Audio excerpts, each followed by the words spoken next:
লাল সন্ত্রাস অতীত, বন্দুক ছেড়ে এবার র‍্যাম্প কাঁপাচ্ছেন প্রাক্তন মহিলা মাওবাদীরা। নমস্কার, কলকাতা টিভিতে আপনাদের সকলকে স্বাগত। সঙ্গে রয়েছি আমি আয়ুষী। বন্দুক একসময় হাতে ছিল, বন্দুক জঙ্গল ছিল ঘাঁটি, এবার সেই বন্দুক ছেড়ে হাতে উঠেছে হ্যান্ডলুমের শাড়ি।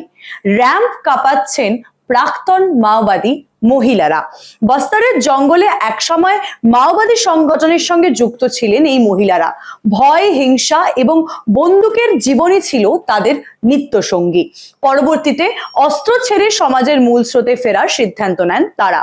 শুরু হয় নতুন জীবনের লড়াই।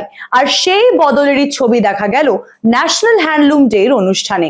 হ্যান্ডলুম শাড়িতে একেবারে পেশাদার মডেলের মতো র‍্যাম্প কাঁপালেন সেই প্রাক্তন মহিলা মাওবাদীরা। ছত্তিশগড়ে আয়োজিত এই ফ্যাশন শো এর ভিডিও ইতিমধ্যে সমাজ মাধ্যমে ভাইরাল হয়েছে।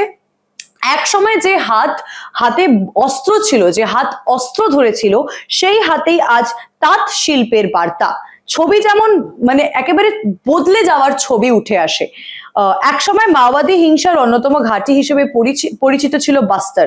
সেই বাস্তারেই এখন শান্তি এবং পুনর্বাসনের ছবি তুলে ধরছে প্রশাসন। স্বরাষ্ট্রমন্ত্রী অমিত শাহ একাধিকবার মাওবাদী সন্ত্রাস নির্মূলের লক্ষ্যে কথা বলেছেন। অর্থাৎ বন্দুক থেকে বুনন, জঙ্গল থেকে র‍্যাম্প। প্রাক্তন মহিলা মাওবাদীদের এই বদল শুধু একটি ফ্যাশন শো নয়, বরং মূল স্রোতে ফিরে আসার এক প্রতীকী ছবিও। অন্যান্য খবরের জন্য চোখ রাখুন কলকাতা টিভির পর্দায় রাত ৩, ৭ দিন।